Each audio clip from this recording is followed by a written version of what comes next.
Having It Out with Melancholy by Jane Kenyon. If many remedies are prescribed for an illness, you may be certain that the illness has no cure. A.P. Chekhov, The Cherry Orchard. 1. From the Nursery. When I was born, you waited behind a pile of linen in the nursery, and when we were alone, you laid down on top of me, pressing the bile of desolation into every pore.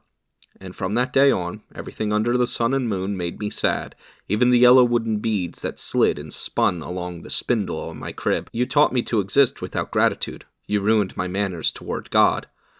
We're here simply to wait for death. The pleasures of earth are overrated. I only appeared to belong to my mother, to live among blocks of cotton undershirts with snaps. Among red tin lunchboxes and report cards and ugly brown slipcases, I was already yours, the anti-urge, the mutilator of souls. 2. Bottles. Elavil, Lutamol, Doxepin, Norpramin, Prozac, Lithium, Xanax, Wellbutrin, Parnate, Nardil. The coated ones smell sweet or have no smell. The powdery ones smell like the chemistry lab at school. That made me hold my breath. 3. Suggestion from a friend. You wouldn't be so depressed if you really believed in God. 4. Often. Often I go to bed as soon after dinner as seems adult. I try to wait for dark, in order to push away from the massive pain in sleep's frail wicker coracle. 5. Once there was a light. Once, in my early 30s, I saw that I was a speck of light in the great river of light that undulates through time. I was floating with the whole human family. We were all colors, those who are living now, those who have died, those who are not yet born. For a few moments I floated completely calm, and I no longer hated having to exist. Like a crow who smells hot blood on asphalt, you came flying to put me out of the glowing stream. I'll hold you up. I never let my dear one sink. After that, I wept for days. 6. In and out. The dog searches until he finds me upstairs, lies down with a clatter of elbows, puts his head on my foot.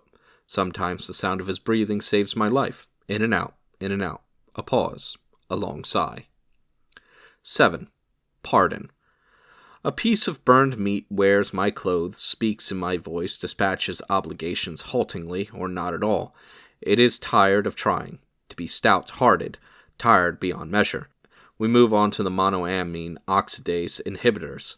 Day and night I feel as if I had drunk 6 cups of coffee, but the pain stops abruptly. With the wonder and bitterness of someone pardoned for a crime she did not commit, I come back to marriage and friends, to pink-fringed hollyhocks. Come back to my desk, my books, and my chair. 8. Credo. Pharmaceutical wonders are at work, but I believe only in this moment of well-being. Unholy ghost, you are certain to come again.